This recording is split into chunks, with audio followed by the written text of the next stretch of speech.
Alright, how to change the oil filter, not the oil filter, the air cabin filter, which is hidden in this compartment.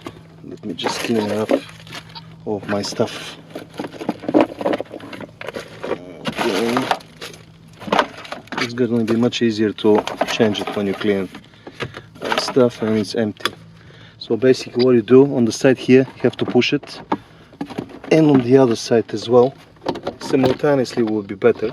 And then this goes down, and actually you can see this plastic cover, which you have to press it from one side and the other to pull it out.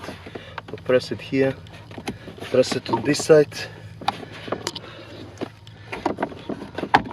and you're gonna pull it out. This is the old filter.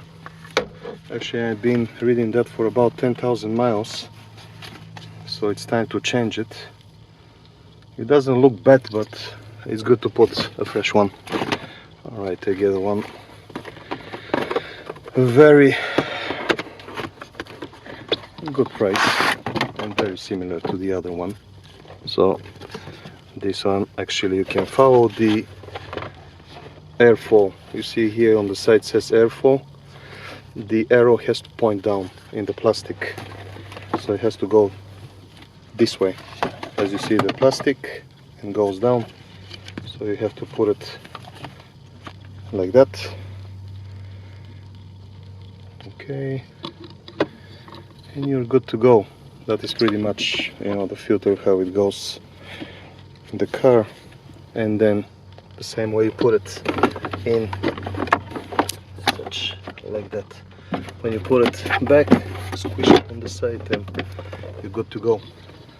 It's very easy.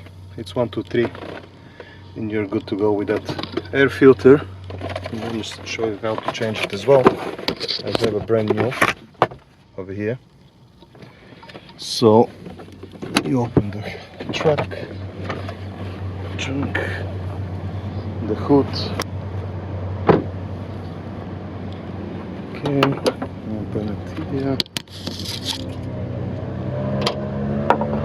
With one hand is hard to manage. Right here is the air filter where it goes. I open all of that. This is actually broken. So, and you pull it. If you want, you can remove the mass flow sensor. It will be much easier. You press it right here and pull it out. And that is the old filter. It doesn't look bad, but also you put a brand new one. You check if you don't have any like debris inside to clean it. Same way you put it in with one hand and clamp it on this side, and then you put the plastic clip. And this one is broken. I actually purchased the car with broken clip, but that is not a problem. And then you put your mass flow sensor as well. Okay, very easy. 1, 2, 3. Good as new. Alright, and this is again Hell's Gate Bridge of Manhattan. I hope you enjoy. Please comment, like and subscribe. Watch for more, and the other video you can actually see how to change the oil, how to reset your oil light check. Thank you.